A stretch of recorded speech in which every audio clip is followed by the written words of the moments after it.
Hey folks, this is Monk, and we are back with another episode of From the Canopy Film Show. I'm joined as always with my magnificent co-host Cornelius, aka Evil Corny. I'm not really magnificent. I'm a little bit above average, but hey. Don't downplay yourself, man. We got a nice batch of films for you guys today on today's episode, and we're going to get right into it. We review films here that are currently in theater or streaming, however we could get them, but they are current and new. And the first one I'm going to talk about is a film called The Gorge. And this film's interesting because it's streaming right now on Apple TV Plus. Directed by Scott Derrickson. In this film, two highly trained operatives are appointed to posts in guard towers on opposite sides of a vast and highly classified gorge, protecting the world from a mysterious evil that lurks within. They work together to keep the secret in the gorge. And this film stars beautiful people. We got Miles Teller here. We got Anya Taylor-Joy.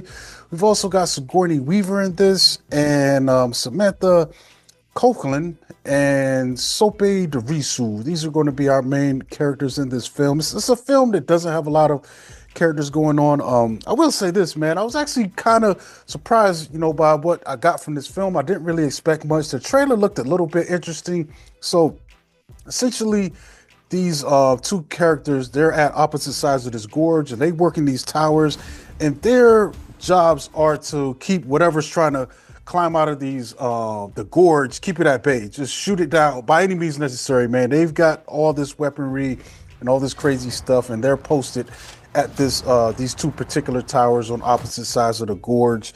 And you could probably get into nitpick, like, wouldn't they just put more people out there with them, or a team or whatever? But for whatever reason, this works for this film, and this has been going on since World War II, I believe. And they just keep rotating different people out. You get, when our first character comes there, Miles Taylor's character, another guy, he relieves that guy of his command, and that guy gives him the scoop on what's what and how to deal with this stuff. And for the most part, I thought that was pretty cool. There was some cool stuff in here that kept me entertained, because essentially it's an action film. And I thought, what we got with the characters was good enough. They had some really cool monster designs in this I thought was really cool, in the action sequences, because, things hit the fan later on. And they actually got to go down into the gorge, and that's when the backstory starts peeling away, which I thought was really good, man. Like, that's one aspect of it I thought was really done really well. I like when the lore is kind of developed in a way that has you, it gives you enough to get you interested, but also it kind of breadcrumbs you along, and you're just like, oh man, why? What is this? It gets your brain spinning of other possible scenarios with the material. But outside of that, I think the interesting part of this thing is billed as an action romance film, and I think that's where the film falls flat, by making these two characters on these two opposite towers have a wedged in romance. And I think that kind of is what is keeping me from giving this film a much higher rating than it is, man. I think I got it sitting at a 3. I probably would have bumped it up to a 3.5 if they didn't add on this extra romance that added extra time to the film and really didn't. Sorry, but it came out on Valentine's Day. Yeah, but dude, watch this thing. You're not going to feel romantic. Come on, man. It's contrived. It's silly. I honestly, you could have made this film with them just being two soldiers that are thrown in, and maybe at the end there's a little flirtation, and maybe she kisses him or whatever. But to spend this 25 extra minutes in here to do this little dance, that's just like, come on, man. What's up with this gorge? I really wanted more time in there. You know what I'm saying? With the crazy stuff that was happening in there. And it just, I don't know. I think it just takes away from it, man. It made this thing, like I said, I would have rated it higher for me personally if they didn't jam that in there. But if you're looking for a fairly average but enjoyable creature feature, I think The Gorge is going to be pretty decent, way to pass the time for most audiences. This is your average Saturday night movie in the 80s. You could watch it with a group of people and, riff on it a little bit and have fun with it. But maybe by a few months from now, you're not going to remember much about this film, But it was done well. For, like I said, I'll give it props for what it did with the action scenes and the creature effects and the when that stuff goes into play, it's pretty good, man. You know.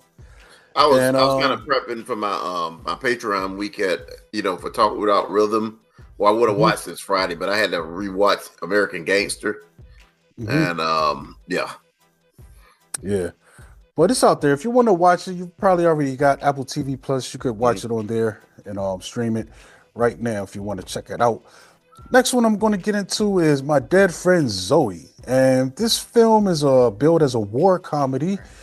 And in this film, Merritt is a U.S. veteran who keeps seeing the presence of Zoe, her best friend who died in combat. When her estranged grandfather is diagnosed with Alzheimer's disease, she decides to become his caretaker while also trying to heal herself. This film is directed by Kyle Houseman Stokes, and it stars Morgan Freeman, Natalie Morales, Ed Harris, Utkarsh Amdukar, Sonequa Martin Green, haven't seen her in a while, Gloria Rubin, and Zeke Alton seems to be our main cast in this. And what'd you think about this, Cornelius? Because I didn't see it. I really like this film because it's not only dealing with PTSD, but guilt. You know, by situations. I guess it has something to do with PTSD too, but it's a lot of stuff that Merritt's having to work out. And she wasn't around when her grandmother died and stuff like that, just because she's dealing with these issues and everything. But I really thought this was a real touching film. I don't really like the title though. But it is what it is. Yeah, that's weird. I feel like sometimes they give up on titling the film. Sometimes, Yeah. it's a little bit just too on the nose. Like, Yeah, you know? and to me, it's more of a drama than it is a comedy, or Mhm. dark comedy, you know. But I don't know. I kind of saw this a little bit different than whoever categorized this. But Mhm. I think it's a solid film. And Okay. Green as Sonequa Martin Green has been in the Star Trek series Discovery. That's what she's been Mhm. doing the last couple of years after Walking Dead. Mhm. And she's also from Alabama, by the way. Mm. So let's get into this next one. So my next one I got is going to be a documentary film, and this film is called Sly Lives. And this film is directed by Questlove of the Roots fame. You might have seen him on the Jimmy Fallon late night show, front running the band. But what's cool about this film, it's about the life and legacy of Sly and the Family Stone, telling the story behind the rise, reign, and fade out of one of pop music's most influential artists. And this is basically about Sly and the Family Stone, mostly about Sly. I think this is cool because this is probably, I never really looked into this guy's career. I just know that he is one of these guys that definitely, helped shape a lot of the music, during the time that he was really active.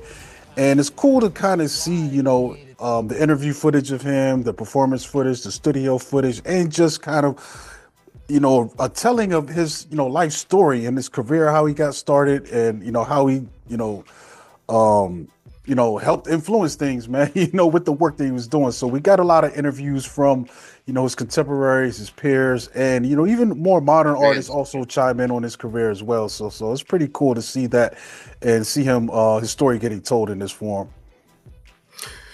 One thing about this is I didn't really recognize George Clinton because he has a different look now. In He's this, old. he's one of the talking heads in this. It's cool seeing Andre 3000. I kind of wanted to see Sly himself, but he doesn't show up. But he's actually still alive. Hmm. But I really enjoyed this. Back then they had their Sly and the Family Stone was one of your few integrated, bands, and he has had a unique sound, and it influenced a lot of different bands after they got started and were famous and everything. But just go back and listen to some of their music, and they did sound different than a lot of a lot of bands that were around. And like right now, I think majority of their you'll know a lot of their music from like TV commercials, everyday people, things like that. And, it's a lot of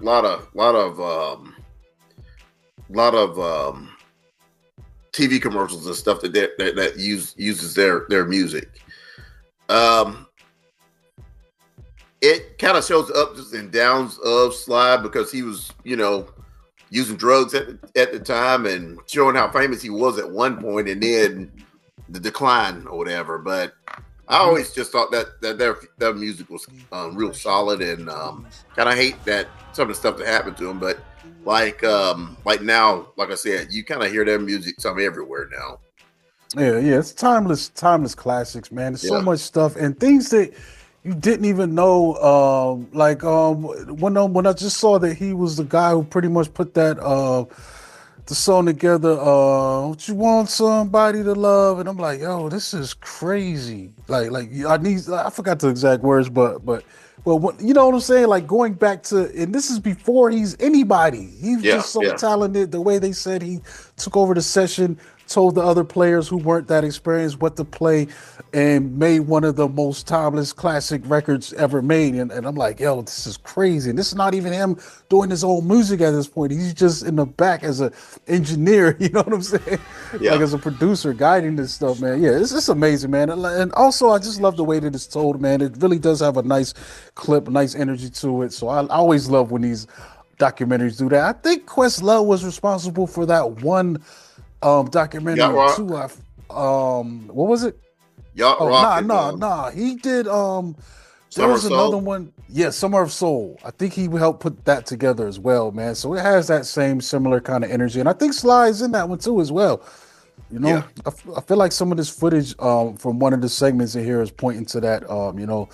So it's really good, man. This is definitely really great film. Check it out now. You can watch it on Hulu. That's where it's streaming. And Disney. I actually saw on Disney Plus myself, but yeah, they're pretty much the same now at this point. Like they I don't know why I'm still logging into two separate apps, but yeah, they're it's crazy.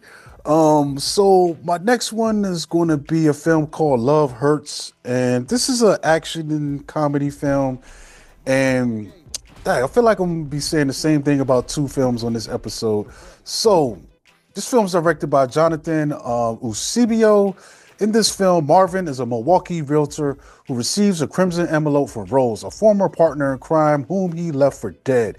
He now finds himself thrust back into a world of ruthless hitmen and double crosses that turn his open houses into deadly war zones. Hunted by his brother, a volatile crime lord, Marvin must confront the choices that haunt him and the history he never truly buried. And this film stars Ki-Hugh Kwan, who's really experiencing a big boost since Everything Everywhere All at Once. We also got Ariana DeBose, Marshawn Lynch is in this, Leo Tipton, Daniel Wu, Sean Astin, Mustafa Shakir, Cam Gigandet, that's a wild name, and Riz Darby, round out, our major players in this film.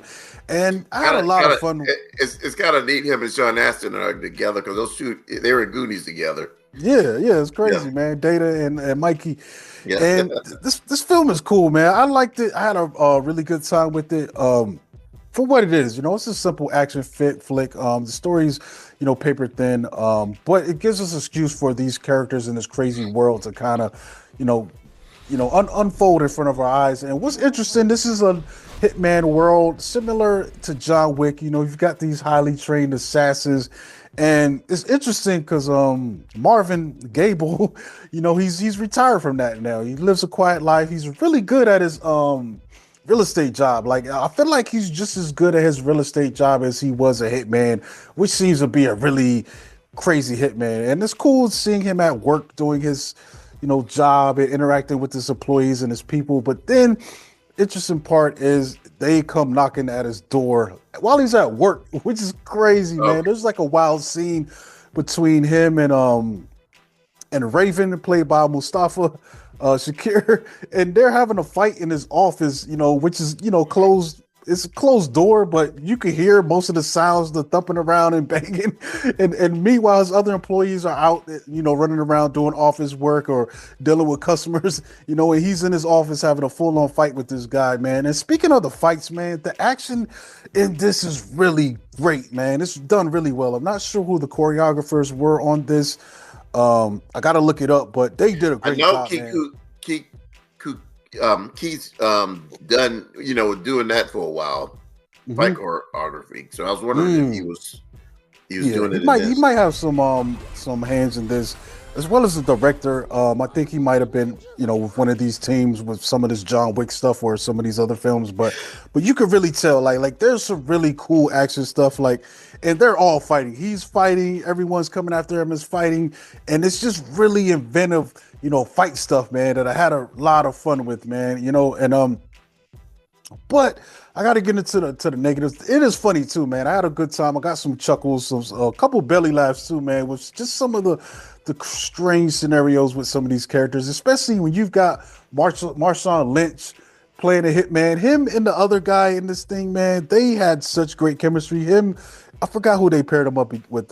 Maybe Otis was the other guy's name, the other hitman that he's running around with, and they're just talking shit to each other the whole time. It's just fun, hearing them just go in, and the action is just crazy, man. There's one point where Marshawn Lynch throws a character into a fridge, and then he grabs the fridge and throws that. Like, it's crazy. It's just like you just sitting there like what is happening?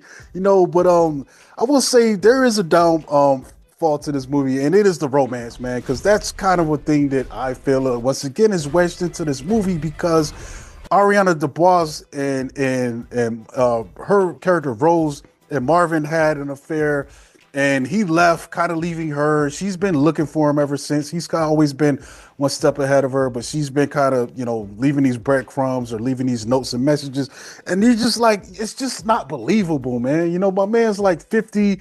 She may be like, maybe late 20s. And it just doesn't seem like something that would have naturally happened. They could have easily made this a colleague that maybe something went foul and he helped her escape from the life, and they could have did something like that, instead of doing this crazy romance. It just feels out of place, man. It kind of puts the brakes on the film in a lot of ways at times, you know what I'm saying?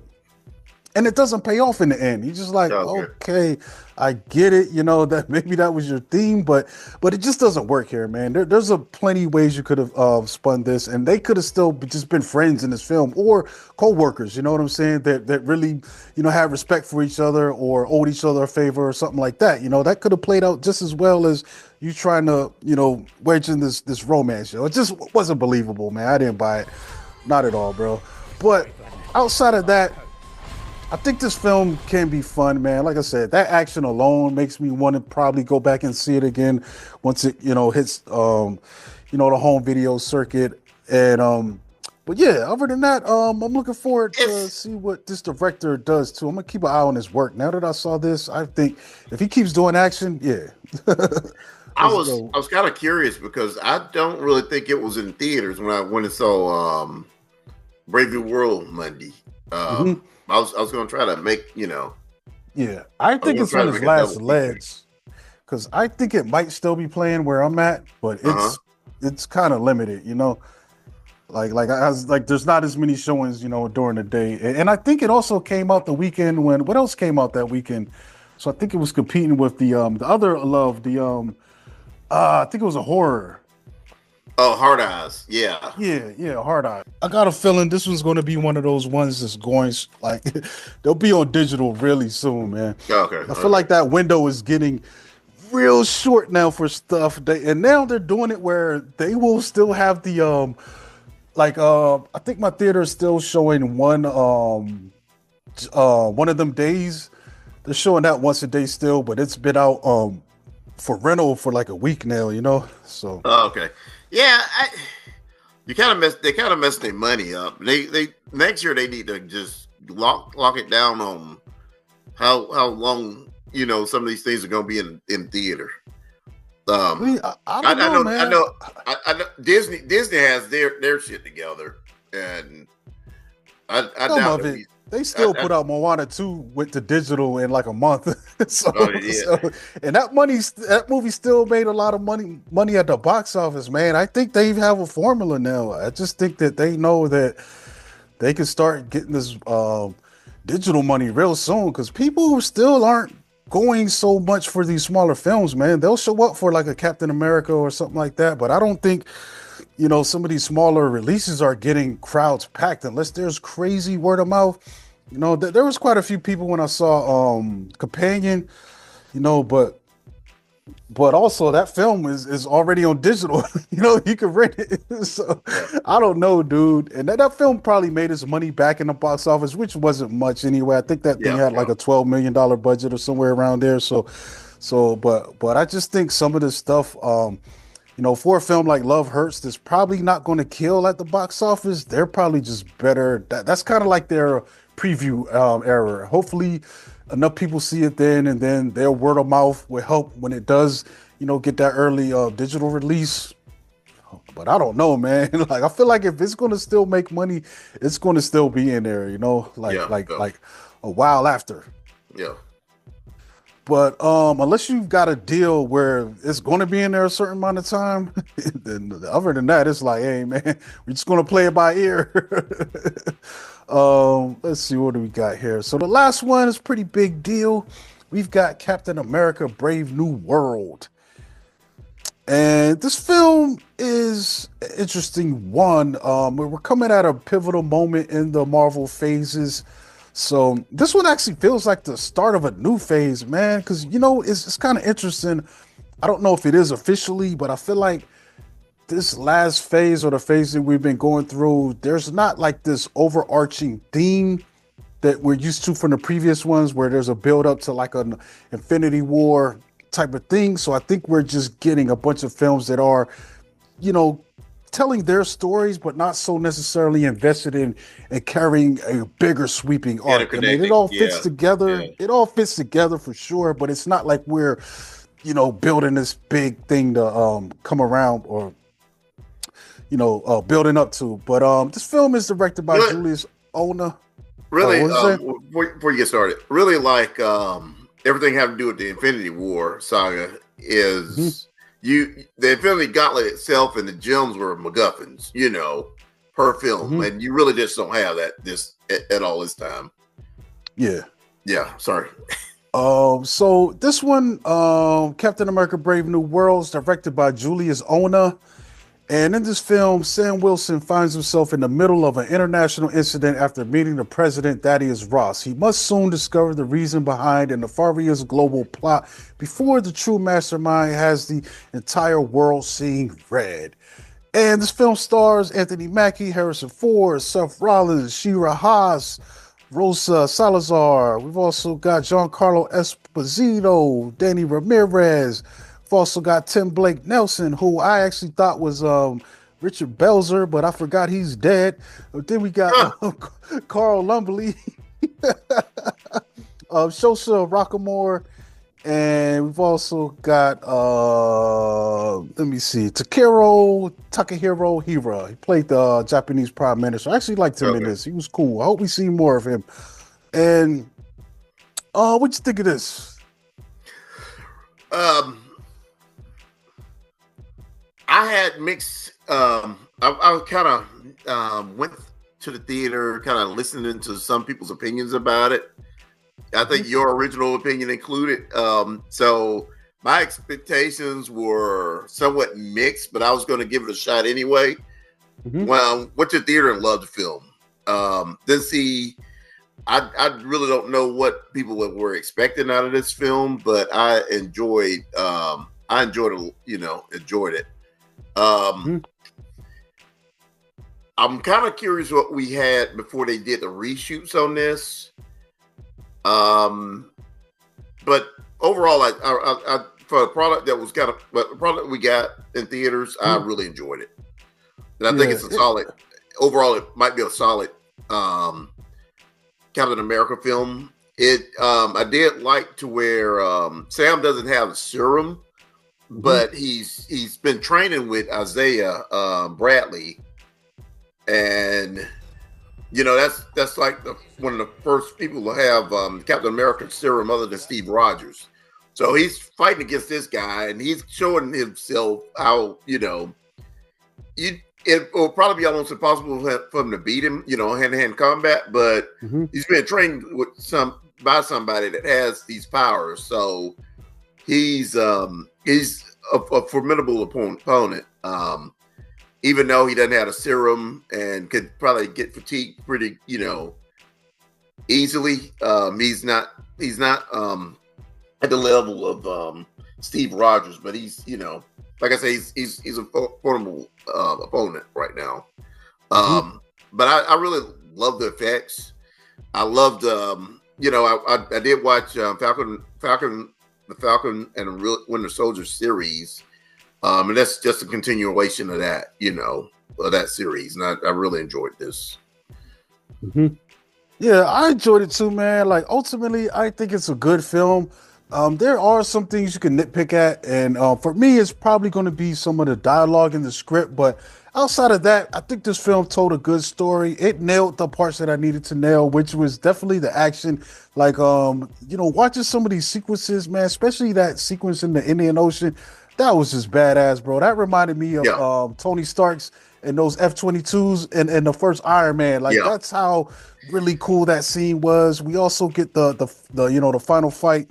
But also, there's other little stuff in there, man. And I'm watching Sam, and I'm like, man, he stole a lot of Cap's moves, man. Like it's making me think, like, is this shield just an inanimate object, or is that shield got some other stuff going on? And the way that thing is bouncing around, and I'm like, yo, this is crazy, man. It just has all the fun and feel of big action, man. The story, I don't think the story kind of felt more like a story that's tying up some loose ends as well as introducing some new elements. You know what I'm saying? Like, and man, honestly, we've been waiting for these X-Men to come in, bro. But like, I feel like, man, either one or two things is going to happen, man. Especially, with this this whole adamantium thing. I think we're going to get some mutants that have been there working for a while, and then we're going to get some new mutants too, man. If they're going to unweld this thing, and who knows too, man, once we get into the deeper with this Doom and this Secret War stuff, there's might be some X-Men that's coming away from different periods, man. We might get the original blue and yellow suits from the Kirby days. Like who knows what's going to happen, man.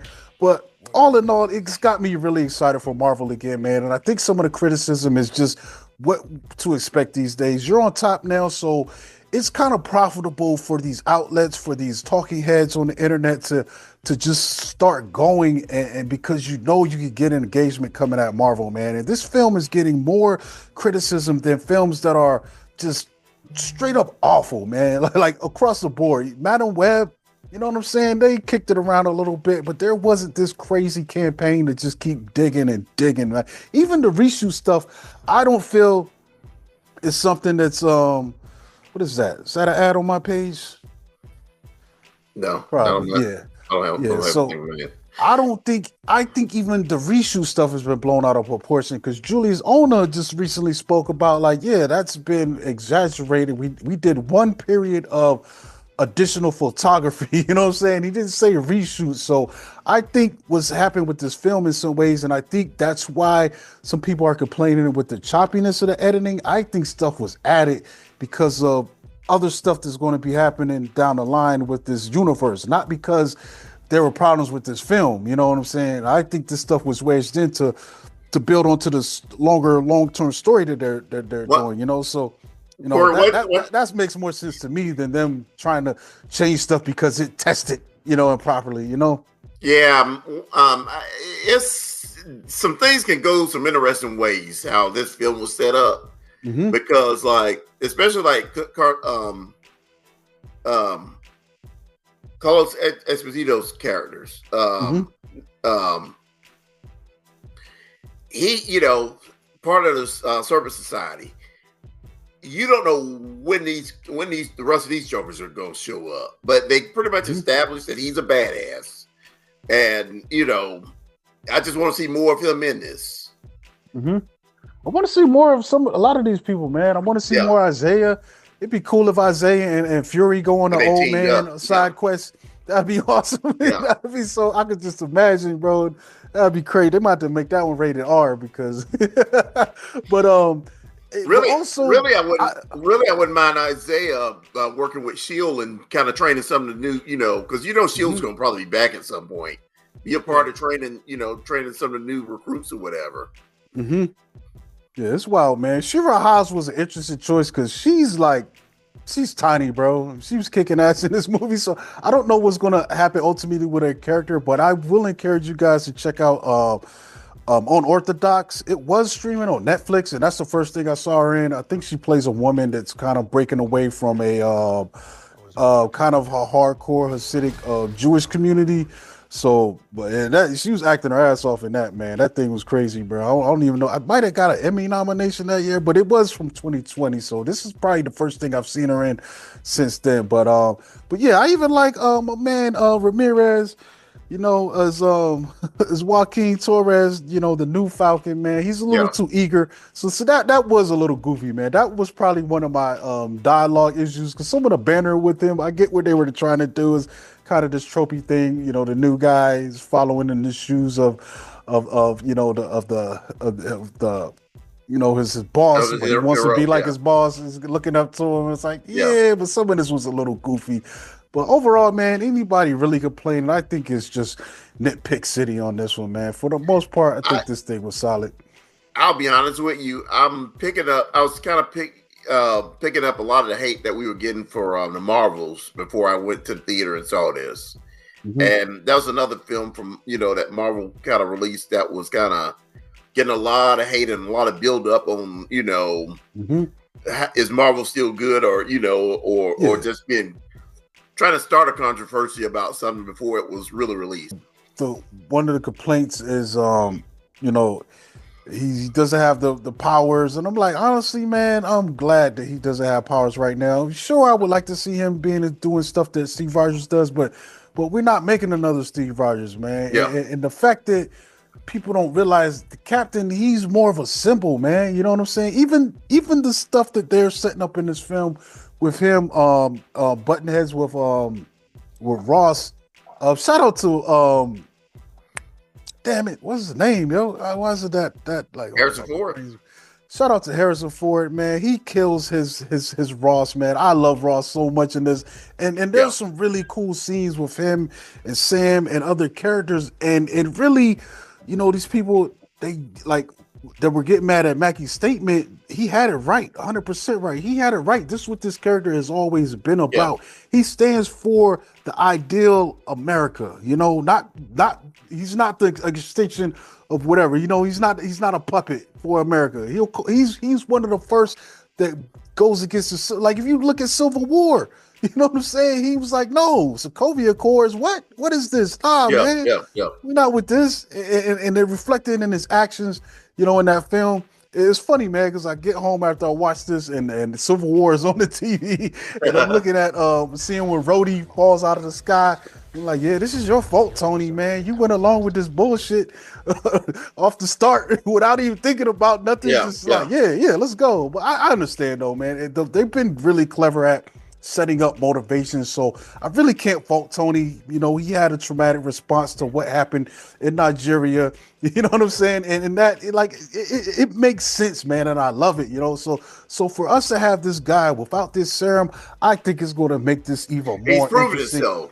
And he's going to be ultimately more heroic, in the process as this thing plays out. And like, at first I was kind of worried, but I'm like, the way the thing is set up, like, we can't go back. Maybe there's some decisions. People argue that we shouldn't have killed some characters. Maybe we should have just recast them with other actors so we can keep this content. But no, I like this puzzle. It's like, now you got to write yourself out of this now. And I want to see how they address that challenge and how they've been doing it so far. I like it. Sam's going to be leading the Avengers at some point. Yeah. And that's going to be crazy, dude. Like, I mean, you look at Justice League, Batman is technically the leader over there. You know what I'm saying? You might say Superman or Wonder Woman. No, Batman's the guy with no powers is really pulling the strings of this whole, making it work. When stuff hits the fan. So, man. one of the things I did notice is like he's throwing the shield and it's coming back to him and stuff, and he's getting used to the shield, but he don't sling it like how Steve Rogers or Bucky can sling it. You know, it's just the difference between them. They've got more velocity, I feel like. Oh yeah. They're doing some crazy They swing it like they swinging a frisbee compared to he's put a little health to it, and you know, it's working for him. But it ain't like how Steve will just sling it. It seemed like it was an extension of him, and then what Bucky would use it, it's just an extension of Bucky. But he's doing good with it. He hasn't had as much time with it as well, though. You can see that too. So that's a thing that's got to come into play. Speaking of Bucky, man, I just saw. I forgot to mention that, man. I'll bring it to the next episode. We'll bring it up. But I watched A Different Man. And that was a really good film. Because what's the guy's name? That plays Bucky? Sebastian Stan. Yeah, Sebastian Stan, he's really good in that, dude, man. Like Bucky's a role. He don't got a lot of words. I think he's going to change that with this Thunderbolts coming out. It seems like he's got more dialogue coming. But that dude is good, bro. Like, that's a good ass movie. I don't know if you've seen that yet, man. But it's definitely. I have a screener for it. I was going to check it out. But yeah, for Captain America, man, Brave New World, I think it lives up to the title, bro. This is brave new territory. Coming into this, man. Like I said, man, like. We've got the new leader, of whatever's coming, man. And he's going to be a guy without powers, with a lot of heart, that's compelled to do the right thing, at all costs, man. And I think that's most important. And they made a good case for this character. So I think since this film did so well at the box office, I think we probably pushing about maybe 200 million opening weekend. I don't think they added on the Monday's results yet, but without the Monday stuff, I think it was at 180 or 190 worldwide, with like 90 million domestic. This is a hit, So I hope they fast track a sequel, bro, because I want to see Sam Wilson's Winter Soldier movie. That's what I want to see. That's what I want. We got the exposition out the way. I want to see it. But he's going to be leading the Avengers in the next couple Avengers films, so. That's gonna be interesting. My one of the things that I think is cool is I like the new uniform compared to what we had in the Falcon and Winter Soldier.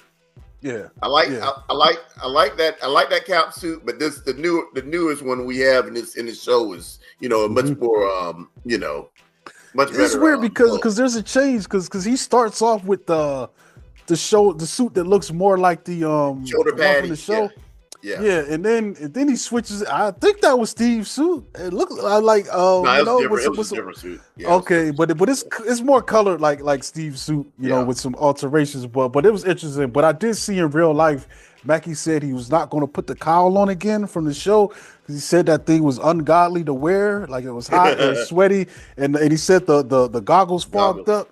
So I think that's why they switched to this kind of the nanotech, that pops on that helmet, when he's flying and stuff. So it's cool, man. And honestly, I don't know what's going on. We haven't seen no updates on this. We're getting updates on everything else, but that Wakanda series, I think, is going to have some lot of action, bro.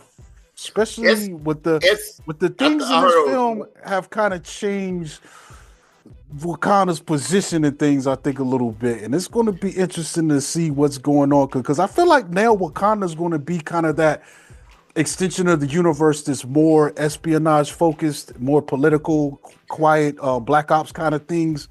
But if I'm right, this film is supposed to be in the past. I mean, the Wakanda, Oz of Wakanda is going to be like set in the past. Oh, for real? Yeah. Wow. Yeah. Okay. It's not current. Oh, damn it. Yeah, this animated series. Yeah. No, I thought there was going to be a live action one that they are working on.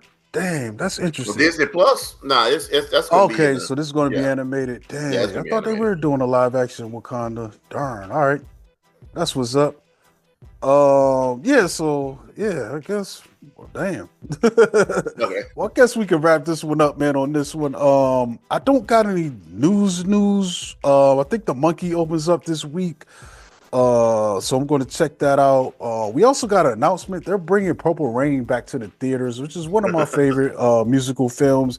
And crazily enough, I was looking at the specs that they're doing. It's coming to AMC theaters. They're going to be presenting it in Dolby Vision, and apparently they got a 8K scan of the 35 Really? millimeter print. So this thing's going to look sharper than it's ever been presented. And I had to look around. I think there's two theaters around here that are showing it, Tyson's Corner and Georgetown. So I might try to book for Georgetown and make an effort to go see that. I wouldn't mind watching it. Hopefully, Mhm. like, next time I'm able to go to theaters. I got Friday off, so I can see the monkey. It's going to be on March 5th, so it's a Wednesday night. So I might Yeah. have to move this recording time if we got some scheduled that day. Like, Okay. hey. So yeah, it's a Wednesday night, 7 p.m. That's what it looks like. They're playing it for all their locations, man. So that are have. I wish they had more because I was surprised it wasn't at my one down the street, but they're doing DC and Virginia. So those are two big locations that are getting it. But I don't know. But check your listings, man, if you want to. But Check it I out. think that would be fun time to check out, man, because that movie's crazy, man. It looks I love good. the hell out of that I movie. love that movie, dude. Like it's going And to be on even if you my. want to go try to talk about it, I'll probably rewatch my Blu-ray copy, because I just, Man, I I love that know the movie. people in that joint are going to be having a blast because I could just hear like the jokes, the who's on first, the Morris's crazy ass, and then the music when those songs come on, man, that motherfuckers might break out singing in chorus in that bitch. Like it's just that powerful of a film, man. And I couldn't say you thinking people were singing during Wicked. yeah, right. They'll be like, I would die for you. Yeah, I might have to book for that one, man. Yeah, that could be fun, man. Yeah, that's all I got. I think after that I haven't seen anything. There's some stuff that was on the radar that I do want to see. I got a couple films too that came out a few years, past few months. We're trying to catch on. I finally got a copy of The Brutalist. We'll check that out. Yeah, What whenever you want to else? talk about it, I had a screener of that and I saw it. Yeah, I got that, and there's another one too. It's like these dudes rob a bank, and they're trying to figure out, what's happening with them. Let me see, where is that thing at? Cause I got my files on here. Yeah. Also, I gotta finish Dark Match, man. I'm backed up, dude. We are backed up on stuff, man. I did catch a kneecap too, man. So I don't think we ever recovered that, man. So we got some stuff, man. Even if we don't get to the theatrical, just cleaning up loose ends from last year, Okay. that kind of stuff. And there was something else. Did you check out that Romero documentary? It's boring. Romero's Resident It's Evil. boring. Oh, it It's, is. it's Oh, boring. it's Yeah. terrible. Yeah. I hate when they do that, Yeah. man. Watch it. You might get Nah, I something don't else need it. out of it than I did, but it is a boring doc. You know what? I was actually wondering how could you make enough to fill up a documentary about that? Because I guess it was a production that never came to fruition. Oh damn. All right. It is I think boring. I think yeah. That is a boring doc. All right. I'm gonna I, just clear this. Save me some if I time. if I hadn't rented it, I would have turned it off. That's how Mm. boring it was. Have you seen The Order?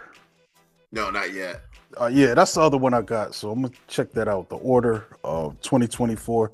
Heard good things about that.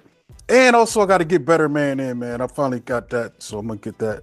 So Okay. we'll have some stuff for the next time. 'Cause I don't think we talked about that yet. I hear good things, man. Surprisingly, that was the one I was really shaky about when I saw that trailer. But people are saying that's one of the best films last year, dude. So Really, yeah, you see it? no. It's just something about the trailer. It just Mhm. seems pretentious. Yeah, well, that's the thing, though. Everyone is saying that, man. But every time, this is the crazy part, man. This is exactly how it's going, how the reviews are going. Man, I thought this would be stupid. This is one of the best things I've seen last year. That's what Really. all the reviews are going like. So that's good word of mouth to me. You know what I'm saying? Even Ian, man, he's gave it props. Yes, So I did see when he saw it. mhm. So Yeah. yeah, man. But let's get out of here, folks. We're gonna be back for you next time. Yeah, man, I've been slowly adding stuff back to the Spotify feed, man. I've been dragging ass, but I actually had stopped at one point. But I figure if some of you guys do want the audio, you can get it. But I know no one was getting it because I can see exactly how many people was watching it. but it's coming back, man. I just got to catch up on the backlog and I'm only going to upload the full episodes, not the individual. So you'll be getting them, like this, but they'll be out there on Spotify and also It'll any be other video and podcatcher. audio. Yeah. Because basically with Spotify, I just gotta upload the video and it'll automatically convert it to audio and distribute it as audio. So it'll go from Spotify, it'll be on iTunes, and if you use a secondary podcatcher like Podcast Addict or something like that, you could just Google, from the Canopy Film Show, and the feed will come up on there. So if you want to get it that way, so you'll be able to listen to it in your car as well, But it's only going to be the full episodes. I'm not going to take the time to chop up the individual ones like I do for the YouTube. But that's it, man. That's it for the housekeeping news. But we'll be back for the next show, man. This has been Monk. You can catch me at Monkey Blood on Twitter and Instagram. Subscribe to the channel. Bookmark it. Turn on notifications. Tell your friends about us. I'm Cornelius Burrows. You can find me on Facebook, Cornelius Burrows, and Instagram, Cornelius Burrows. On Blue Sky is Evil Corny, and TikTok at Cornelius 1976. And honestly, I'm still on Twitter just because of Black Twitter, but fuck the real Twitter. Oh yeah, no, this past week I was on Talk Without Rhythm with El Goros talking about the Ridley Scott films The Duelist and American Gangster. So if anybody wants to check me out talking about those two films within El Goro, you should do that. Later. All right, y'all. See you next time. Peace. Oh, yeah. Stop recording.